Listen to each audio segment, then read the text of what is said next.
ওরু পেছনে ঘুরে এলিসার হাত ধরে বলল। এলিসা আপু, এটা তো খারাপ কাজ, তাহলে বেরিয়ে কেন আসছো না? জোরপূর্বক হেসে জবাব দেয়। আমি ছাড়তে চাইলেও এই বিভীষিকাময় খেলার জগৎ আমার পিছু ছাড়ছে না ওরও। স্ফটিকের লাল নীল সবুজ আলোয় ঝিকমিক করছে পুরো হল রুমটা।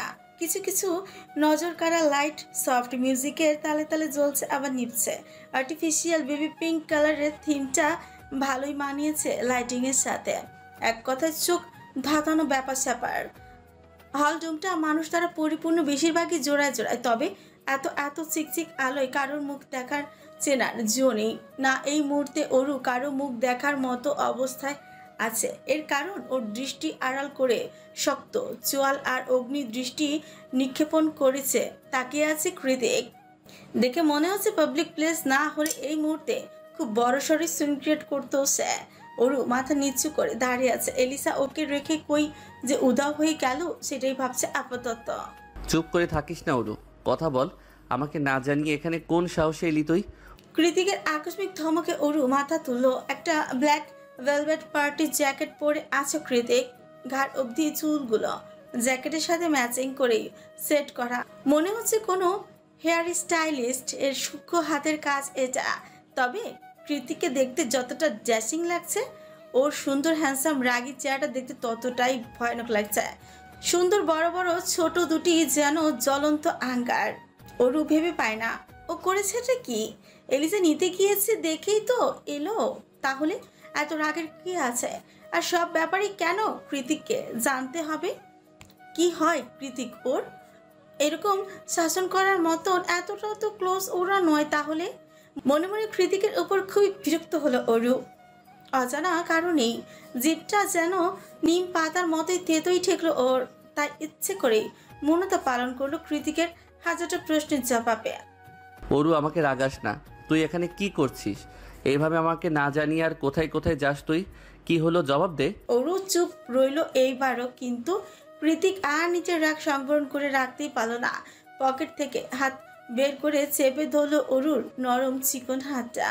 তৎক্ষণাৎ পেছন থেকে কথা ছিল এলিসা। কি করছিস জেকে?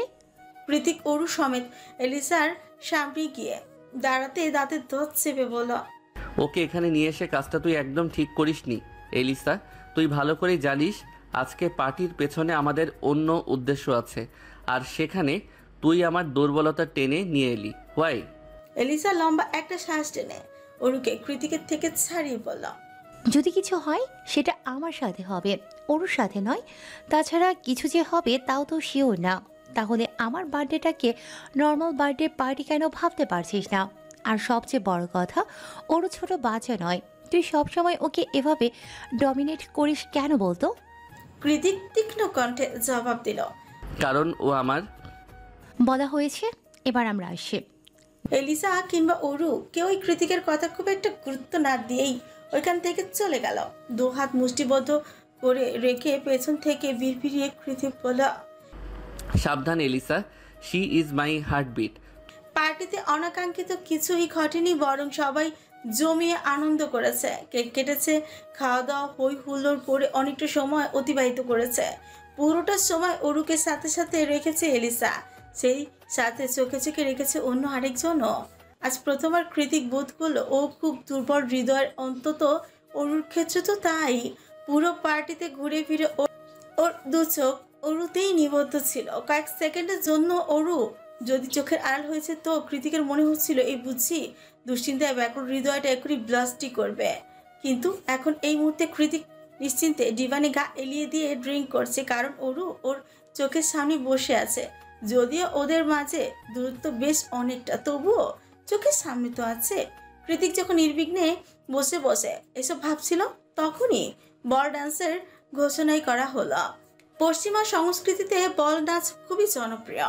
আজকাল বাংলাদেশেও বিভিন্ন পার্টি কিংবা অনুষ্ঠানে কপতিদের বল নাচের আয়োজন করা হয়। কিন্তু ওরু কিভাবে নাচবে? একে তো পার্টনার নেই, তার উপর বোকার মতো জর্জেট শাড়ি পরে এসেছে। তাই বসে বসেই সবার পারফরমেন্স দেখতে লাগলো ও। ঠিক তখনই কৃতিকের দৃষ্টির আড়াল করে অরুর সামনে এসে দাঁড়ালো সায়র, রাজকুমারদের মতন করে মাথাটা হালকা নুইয়ে ডান হাত বাড়িয়ে দিয়ে অরুকে সুথল। Let's have a dance.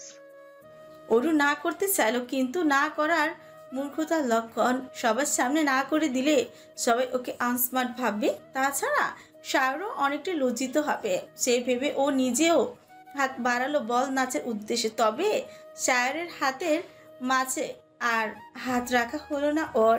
তার আগে মসৃণ হাতটা ইগলের মতো ছো মেরে নিজের হাতে নিয়ে এলো কৃতিক। সায়রকে ইচ্ছে করে ধাক্কা মেরে দাঁড়িয়ে পড়লো ওর সামনে।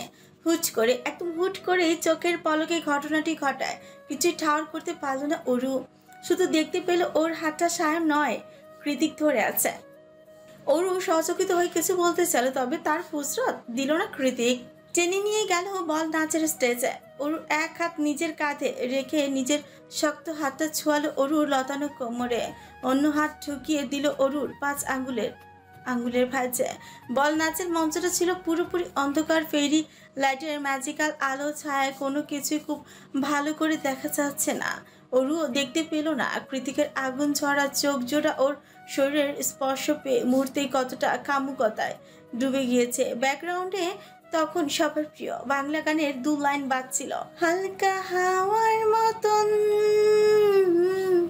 চাইছিস এখন, করছে তোমায় দেখে অল্প বেইমানি মন, বাঁধব তোমার সাথে আমি আমার জীবন। ওরা দুজন তখনও সফট মিউজিকের তালে তালে পা মেলাছে নির্দ্বিধায়। কি জানি হুচ করে কোথায় হারিয়ে গেল দুজন। এত জড়তা, এত দূরত্ব, এত প্রতিকূলতা সব কেমন হাওয়ায় মিলিয়ে গেল। পাশে শুধু পড়ে রইল দুটো অশান্ত মন। কৃতিকের নাচের তালে তালে অরুকে ঘুরিয়ে নিজের সাথে মিশিয়ে নিয়ে বলা, তুই সত্যি অসাধ্য সাধন করতে পারিস অরু। আমাকে দিয়ে কেমন ড্যান্স করিয়ে ছাড়লি। অরু নাচের মুদ্রা অনুসরণ করতে করতে কৃতিকের পেশিবহুল ঢেউ খেলানো বুকে 2 হাত রেখেই বলা, কেন এলেন? আপনার সাথে নাচতে আমার ভয় করছে বড্ড। কৃতিক এবার অরুকে নিজ বাহুতে ছেড়ে দিয়ে আবারও কাছে টেনে নিয়ে এলো খুব কাছে। হুট করে টান দেওয়াতে অরুর রেশমের মতো লম্বা চুলগুলো আছড়ে পড়লো কৃতিকের চোখে মুখে। অরুর মাতাল করা চুলের সুবাস ছড়িয়ে পড়লো কৃতিকের শরীর রন্ধ্রে রন্ধ্রে। ক্ষণিকের নীরবতা ভেঙে কৃতিক অরুকে আঙুলের মাথায় ঘোরাতে ঘোরাতে বলে, আজকের পার্টিতে না এলে হতো না? তুই কি ঠিক করে নিয়েছিস আমাকে এই জীবনে টেনশন ফ্রি থাকতে দিবি না? অরু 2 হাতে কৃতিকের গলা জড়িয়ে নাচের তালে তালেই বলল, আমি আপনাকে একদম বুঝতে পারি না। আপনি কি আসলেই জায়ান কীর্তিক? কৃতিক এবার অরুকে টেনে একটুখানি আলোতে নিয়ে এসে ওর চোখে চোখ রেখে বলল, কি করে পারবি বুঝতে চেয়েছিস কখনো আমায়? কি করে বুঝবো আপনি যে রহস্যময় মানব? অরুর কথার বিপরীতে কোনো জবাব দিল না কৃতিক। তার বদলে নিজ হাতে অরুর গাঢ় নীল জর্জেট শাড়িতে লাগানো ব্রুজটা খুলে দিল এক টানে। সঙ্গে সঙ্গে পাতলা আঁচলটা কোমর ছড়িয়ে নিচে পড়ে গেল। কৃতিক ওর আঁচল গলে উন্মুক্ত কোমরে আলতো হাত ছুঁয়ে পড়ল, আমার জিনিস অন্য কাউকে দেখানোর কোনো অধিকার তোর নেই।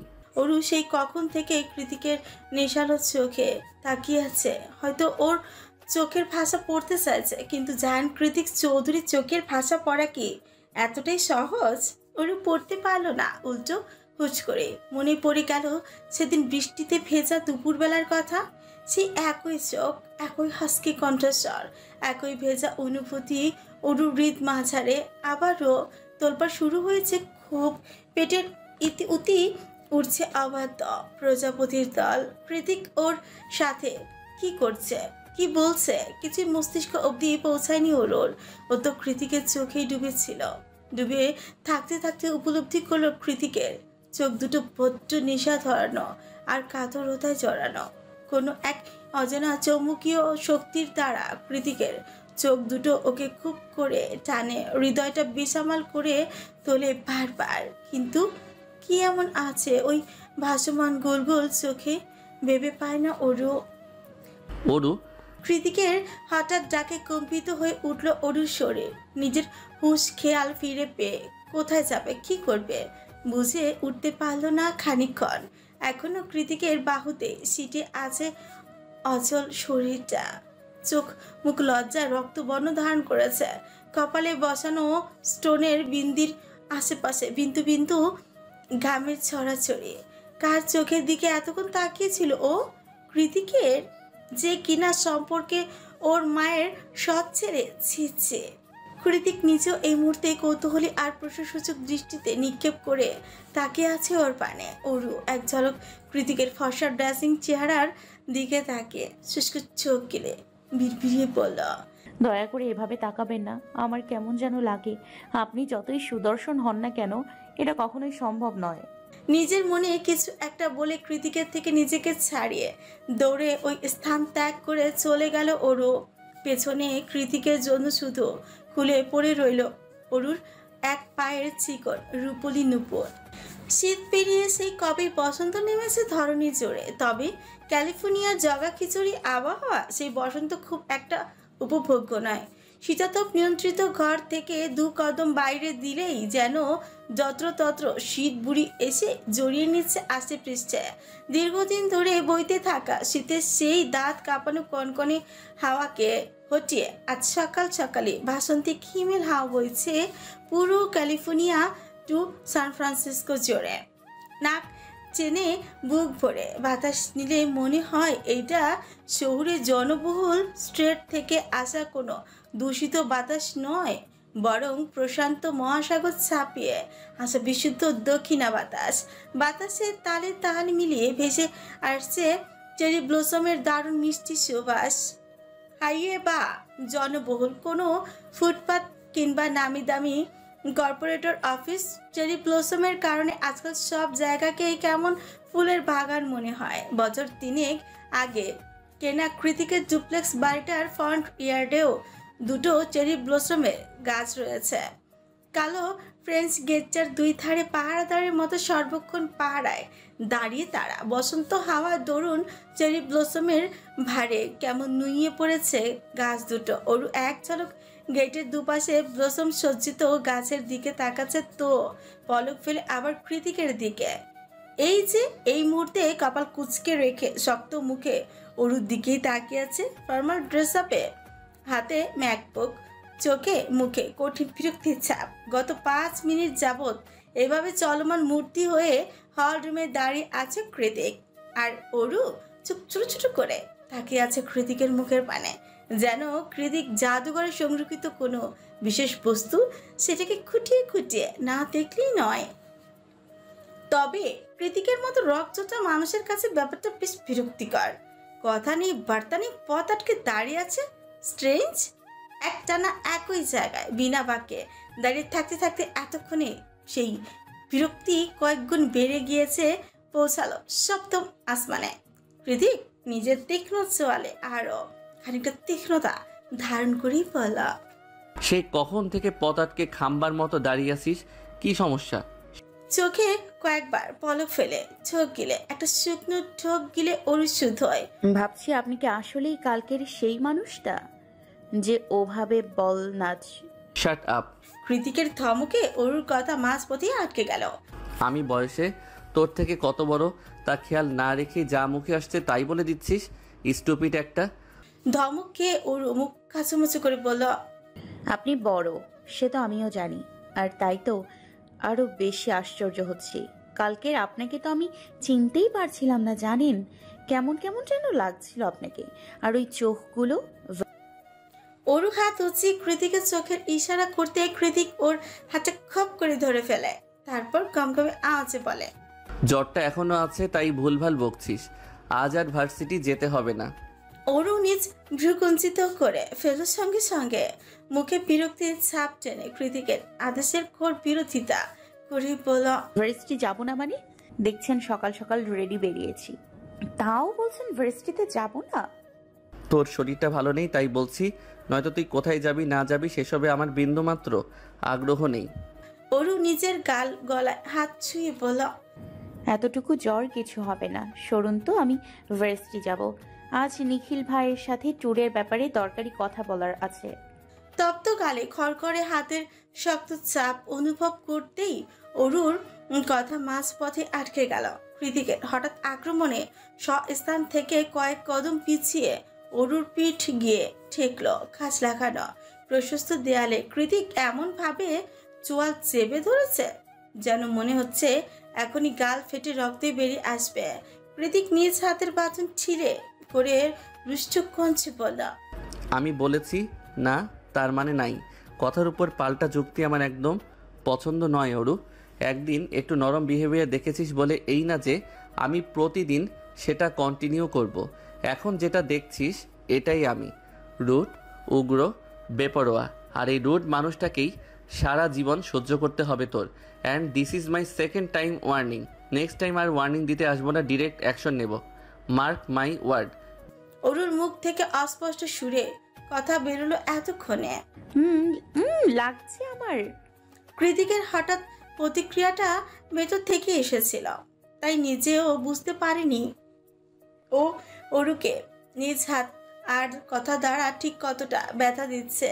তবে খানিকক্ষণ আগে অরুর বলা লাগছে আমার কথাটাই যথেষ্ট ছিল কৃতিকের গর্জে ওঠা অগ্নিস্ফুলিঙ্গকে শীতল জলের ছাড় দেওয়ার জন্য। কৃতিক নীরবে অরুর গালটা ছেড়ে দিতে অরু নিজের নরম গাল দুটোতে হাত বুলাতে বুলাতে বিরক্তি সুরে অস্ফুটেই বলল, সারা জীবন তো দূরে থাকি, ওপরওয়ালার ইচ্ছা মা সুস্থ হয়ে গেলে আপনার মতো মানুষের সাথে এক ছাদের তলায়, তারপর আর এক মুহূর্তও নয়। অরু বিড়বিড়িয়ে বলা বাক্যটা কৃতিক খুব ভালোভাবেই শুনল। অতঃপর নিজ পকেটে দুহাত গুজে শটান দাঁড়িয়ে ঘাটটা একটু কাত করে জবাব দিল, বিলিভ মি অরু, তুই শুধু আমার সাথে এক ছাদ নয় আরও অনেক কিছু শেয়ার করবি, তাও নিজ ইচ্ছাতে, আই সোয়ার। অরু এবার আর মুখে কোনো কথাই উচ্চারণ করলো না, বরং মনে মনে বলল, এই জীবনে তা অন্তত হবে না। মা সুস্থ হয়ে গেলেই দেশে ফিরে যাব আমরা, তারপর আপনি আর আপনার বোরিং জীবন দুটোর হাত থেকে রেহাই পাবো আমি আর আপা। অরু এখনো দাঁড়িয়ে আছে দেখে কৃতিক বলল, এবার পথ ছাড়, নয়তো কাঁধে তুলে গেটের বাইরে ফেলে রেখে আসবো। অরু তৎক্ষণাৎ ছুটে দাঁড়ায়। অরু সরতেই কৃতিক গটগট পায়ে দরজা খুলে বেরিয়ে যায়। যাওয়ার আগে শেষবারের মতো পেছনে তাকিয়ে অরুর উদ্দেশ্যেই বলল, take some rest, you are weak. ভার্সিটিতে যেতে দেয়নি দেখে অরুর মেজাজ এমনিতে সপ্তম আসমানে চড়েছিল। কৃতিকের দরদি কথা তাতে যেন আগুনে ঘি ঢালার উপক্রমী হলো। অতিথি উঠে বলল, মোটে আমি উইক না, বুঝেছেন? মেয়ে মানুষ বলে এত সস্তা ভাববেন না। লাগলে আসলে আপনাকেও দু হাতে তুলে গেটের বাইরে ফেলার ক্ষমতা আমি রাখি। কৃতিক পেছনে না তাকিয়ে চোখের উপর সানগ্লাস বসাতে বসাতে বিড়বিড়িয়ে বলল, সময় হলে সে ক্ষমতা নিশ্চয়ই দেখাবো। জান, কথাটা বলার সময় কৃতিকের ছোটের কোণে দৃশ্যমান ছিল সেই মনোমুগ্ধকর বাঁকা হাসি। দুপুর গড়িয়ে বিকেল হয়েছে। সকালের পর থেকে অরুর জ্বরটা বেড়েছে দ্বিগুণ, অথচ পুরো বাড়িতে কেউ নেই। কি করে থাকবে? অনু ডাক্তারের আর্জেন্ট কলে সেই সকাল সকাল হসপিটালের উদ্দেশ্যে বেরিয়েছে, এখনো ফেরার নাম নেই। আর কৃতিকের থাকা না থাকা অরুর জন্য সমান কথা। কারণ আর যাই হোক, অরু জ্বরে জ্ঞান হারিয়ে পড়ে থাকলেও কৃতিকের মতো মানুষ অন্তত ওকে সেবা করতে আসবে না নিশ্চয়ই। সেই সকাল থেকে হলরুমের কাউচে কমফোর্টার মুড়ি দিয়ে শুয়ে আছে অরু। শরীরে প্রচণ্ড দাবদাহে, সারাদিন কিছুই খাওয়ার ইচ্ছে হয়নি। আর কৃতিকের ভয়ে ভার্সিটি না গিয়ে একদিকে থেকে ভালোই হয়েছে। কৃতিকের ভয়ে ভার্সিটি না গিয়ে একদিকে ভালোই হয়েছে। ভার্সিটিতে বসে এমন জ্বর বেড়ে গেলে তো মহা মুসিবত হতো। পাচ্ছে না আবার সেদিনের মতো ভরা ক্যাম্পাসে সবার সামনে অজ্ঞান হয়ে পড়ে গিয়ে মানসম্মানে 12টাই বেজে যেত। জ্বর ওঠার মুহূর্তটা রোমাঞ্চকর। আপাতত সেই রোমাঞ্চকর সময়টাই পার করছে উরু। গরম কমফোর্টারের মাঝে শুয়ে কাঁপতে কাঁপতে মাথায় কিলবিল করছে হাজার খানিক প্রশ্ন। কখনো অজান্তেই মনে পড়ে যাচ্ছে বাংলাদেশের আঁকাবাঁকা মেঠোপথ, কখনো আরামপ্রিয় সংস্কৃতি মনা, নানা বৈশিষ্ট্যের অধিকারী নিজ দেশের সরল মনা মানুষগুলোর কথা। বাঙালি সংস্কৃতি এসব ভাবতেই ওর মনে পড়ে যায় কাল পার্টিতেও কোনো একটা বাংলা গান বাজছিল, তারপর কৃতিকের মাঝেই যেন অন্য কেউ হানা দিল। একজোড়া মাদকতা জড়ানো বেসামার নিষ্প্রভ চোখ, যে চোখে কয়েক মুহূর্তের জন্য হারিয়ে গিয়েছিল ওরু। আর তারপর ওর সাথে যে ভয়ঙ্কর আর বাজে কাহিনীটা ঘটলো, যার ফলস্বরূপ এখন এই মুহূর্তে 103 ডিগ্রি ফরেন হাইট জ্বরে ঝলসে যাচ্ছে ওরু। জ্বরে পুড়তেই হঠাৎ বোধ হলো কালকে কৃতিকের অনুমতি ছাড়া পার্টিতে যা মোটেও উচিত হয়নি ওর। হাজারো চিন্তার মাঝে উড়ো বুক চিরে বেরিয়ে এলো একটা চাপা দীর্ঘশ্বাস। ঠিক তখনই কানে ভেসে আসে পাসওয়ার্ড টিপে মেইন ডোর খোলা, পিক পিক আওয়াজ। কে এসেছে দেখার জন্য অরু কম্পিউটারের মুড়ি দিয়েই উঠে বসলো তৎক্ষণাৎ। কৃতিকের নাম করে হাঁক ছেড়ে ডাকতে ডাকতে ভেতরে প্রবেশ করলো এলিসা। এলিসার চোখে মুখে রাগের ছাপ স্পষ্ট। রাগের তোপে এই মুহূর্তে নাকের ডগা তিত্তির করে কাঁপছে ওর। অরু এলিসার অগ্নিমূর্তি দেখে খানিকটা ভরকালো, অথবা সাহস জুগিয়ে সুতলা। কোনো সমস্যা আপু? এলিসা দোতলার করিডোর থেকে চোখ ছড়িয়ে ওর পানে দৃষ্টি নিক্ষেপ করে খাটখাট আওয়াজে জিজ্ঞেস করলো, জেকে কোথায় ওরু? সকালে ইউনিভার্সিটিতে গেল। মিনমিনিয়ে জবাব দেয় অরু। অরুকে ভারী কম্পিউটার মুড়ি দিয়ে থাকতে দেখে এলিসা নিজের রাগী ভাব আড়াল করে নরম কণ্ঠে শুদ্ধ হয়, তুমি ঠিক আছো ওরু? কাল শুনলাম তুমি নাকি সেন্সলেস হয়ে গিয়েছিলে, কিন্তু কেন? আমি তো তোমাকে সাথে সাথেই রেখেছিলাম সারাটাক্ষণ। মাত্র কয়েক মুহূর্তের জন্য ক্লাবের বাইরে গিয়েছিলাম, তাও অত্যাধিক প্রয়োজনের বর্ষপূর্তি হয়ে। এর মাঝে তুমি কি এমন দেখলে যে এভাবে জ্ঞান হারালে? বলো আমাকে। অরু হাসার চেষ্টা করে বলল, আমি বদ্ধ কিংবা আটকানো জায়গায় বেশিক্ষণ থাকতে পারি না আপু, দম বন্ধ হয়ে আসে। সে কারণেই তো প্রতিদিন মায়ের কাছে যাই না, সপ্তাহে একবার করে যাই। এলিসা সচকিত হয়ে বলল। কে আটকে রেখেছিল তোমায়? এলিসার প্রশ্নে অরুর মুখটা পাংশুটে রূপ ধারণ করলো। ও কেন যেন জবাব দিতে চাইল না। এলিসা আবারও অরুকে খুঁটিয়ে খুঁটিয়ে কিছু জিজ্ঞেস করবে, তার আগেই ফোন কল চলে আসাতে জিজ্ঞাসাবাদ পর্বের এখানে ইতি ঘটে। এলিসা ফোন কানে তুলে মেইন ডোর দিয়ে বেরিয়ে যেতে যেতে অরুর উদ্দেশ্যেই বলল, আমি একটু তাড়ায় আছি ওরু, নেক্সট টাইম এসে শুনবো। এলিসা চলে যাওয়াতে অরু যেন হাঁপ ছেড়ে বাঁচল। জ্বরে করে এটা ওটা এত প্রশ্নের মোটেই উত্তর দিতে ইচ্ছে হচ্ছিল না অরুর। এলিসা চলে গিয়েছে, ভালো হয়েছে। মুখে আটকে রাখা দমটা এক নিঃশ্বাসে বের করে দিয়ে আবারও সাবধানে কম্পিউটার মুড়ি দিয়ে শিপুল অরু ঠিকঠাক হয়ে শুতে শুতে অস্ফুটেই বলল, এলিসা আপু হঠাৎ কৃত্তিক ভাইয়ার খোঁজ করছে কেন? তাও বাড়ি বয়ে এসে ফোন করলেই তো হয়। অদ্ভুত মানুষ। ভার্সিটির গেটে এসে দাঁড়াতে সিকিউরিটি গার্ডটা এলিসার পথ আটকে দাঁড়ালো। অতঃপর প্রশিক্ষণপ্রাপ্ত রোবটের ন্যায় এক নাগারে বলা, সরি ম্যাম, আইডি কার্ড ছাড়া ভিতরে প্রবেশ এলাও না। এলিসা মাথা নিচু করে কথাটা শুনলো। অতঃপর নিজের অ্যাথলেটিক 5 আঙ্গুলে মুষ্টিবদ্ধ করে সিকিউরিটি নাকের বরাবরই এক নাগারে 2-3টা পাঁচ বসিয়ে কট মটিয়ে বলা, কে আটকাবে আমায়? বল, কে আটকাবে? এলিসার শক্ত হাতের খুশি খেয়ে সিকিউরিটি লোকটা সেখানে বসে পড়ল। আর এলিসা ঢুকে গেল ক্যাম্পাসের ভেতর। ভার্সিটিতে নিজের অফিস রুমে বসে ম্যাকবুকে খুব মনোযোগ দিয়ে কিছু একটা দেখছে কৃতিক। গভীর মনোযোগ দিয়ে দেখার দরুন সুন্দর চোখ দুটো স্ক্রিনে আটকে আছে, সেই সাথে খানিক বাদে বাদে অজান্তে ধর দিয়ে নিজের অধরই কামড়ে ধরছে ও। ব্যাপারটা বেশ চমৎকার দেখাচ্ছে। এই দৃশ্যটা এক পলক দেখলে যে কোনো মেয়ের মুখ থেকেই বেরোবে একটা বাক্য, তবে এলিসা তো কোনো সাধারণ মেয়ে নয়, বরং আসো একটা রেঞ্জার, তাই ওর এসবে খেয়ালও কম।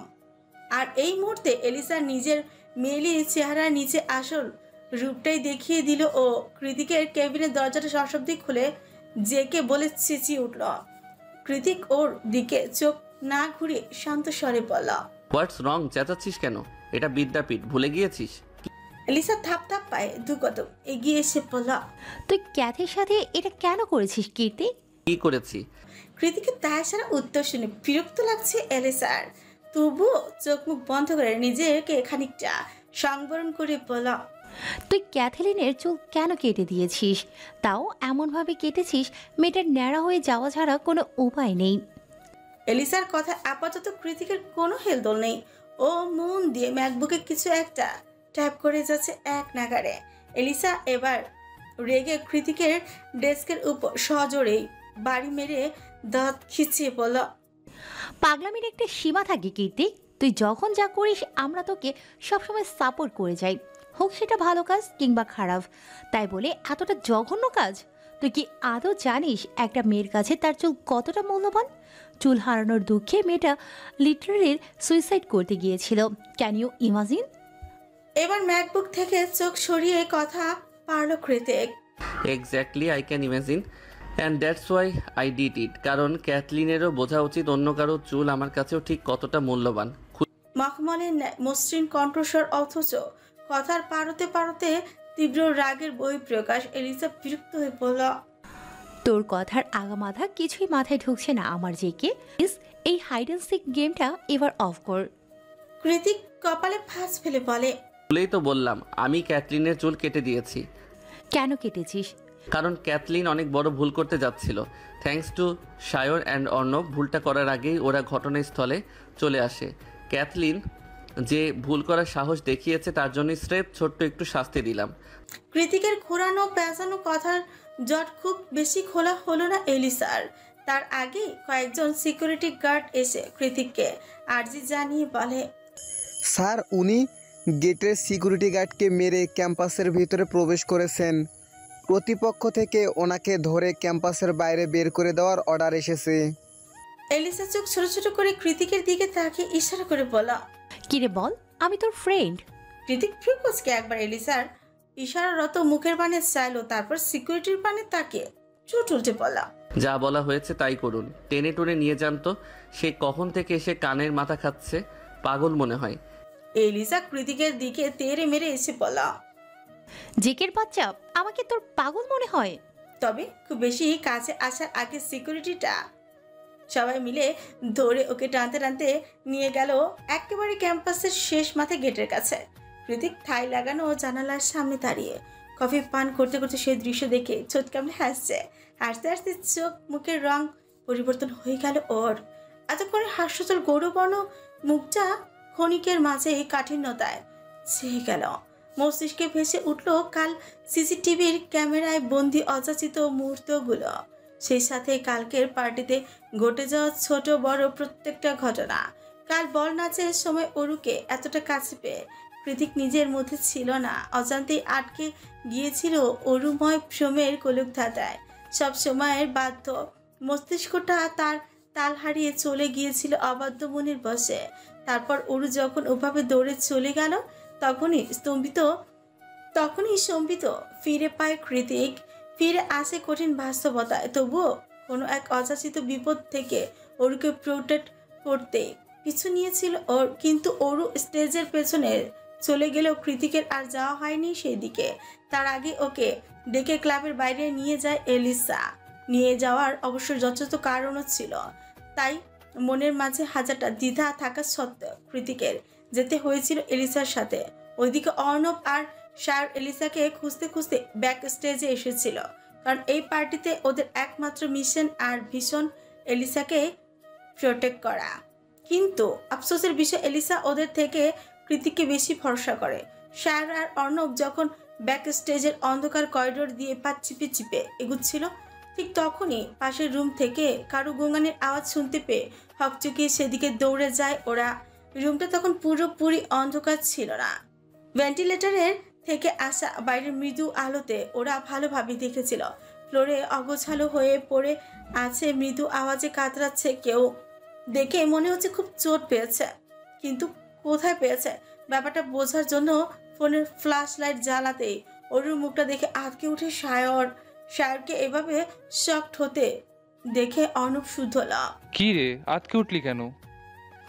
সায়র চোয়াল শক্ত করে উদ্বিগ্ন হয়ে বলল, অর্ণব, এটা তো অরু, কৃতিকের স্টেপ সিস্টার। হ্যাঁ, তাই তো দেখছি। কি হলো বলতো মেয়েটার? সায়র অর্ণবের কলার চেপে ধরে হিসিয়ে বলল, তাই তো দেখছি, মানে খবরদার এটা যাতে জেকের কান অব্দি না পৌঁছায়, তাহলে তোর অ্যারেঞ্জ করাই পার্টি ফার্ট লন্ডভন্ড করে দিতে ও 1 সেকেন্ডও ভাববে না। এখন চল তাড়াতাড়ি, ওকে সারিয়ে তুলতে হবে। অর্ণব সায়রের হাত টেনে থামিয়ে দিয়ে, ওয়েট, তুই এত প্যানিক হচ্ছিস কেন? তাছাড়াও স্টেপ সিস্টার হয় জেকের। আর সায়র ওকে মাঝ পথেই থামিয়ে দিল। দেয়ালেরও কান আছে এমন মুখভঙ্গিমা করে বলল, তুই ভুল ভাবছিস অর্ণব, ওসব সিস্টার ফিস্টার কিছুই না। জেকে এই মেয়েটার প্রতি লিটারালি অফসাইটেড। এই মেয়েটার জন্য ওর পাগলামি তুই নিজের চোখে না দেখলে বিশ্বাস করতে পারবি না। ও সবার সামনে এমন ভাব দেখায় যেন he didn't fucking care, but actually he care. No, care is a blame word, এর থেকেও বেশি কিছু। অর্ণব সায়রের কথা হেসে উড়িয়ে দিয়ে বলল, আজ বোধহয় তুই একটু বেশিই খেয়েছিস সাহেব কৃতিক। হাঁটুর বয়সী একটা মেয়ের প্রতি অবসেসড, তাও যার সাথে কিনা সম্পর্কের দিক দিয়ে দাও কোমড়ার সম্পর্ক, আর তুই এটা আমাকে বিশ্বাস করতে বলছিস? হ্যাঁ। একটা উপহাসের হাসি বেরিয়ে এলো অর্ণবের ঠোঁট গলিয়ে। তবুও যদি তুই হতি তাহলেও একটা কথা ছিল, কৃতিকের মতো পার্সোনালিটিতে কোনো রূপ কম্প্রোমাইজ না করা মানুষ কিনা নিজের অর্ধেক বয়সী স্টেপ সিস্টারের প্রতি অবসেসড। হা হা হা, ভেরি নাইস জোক।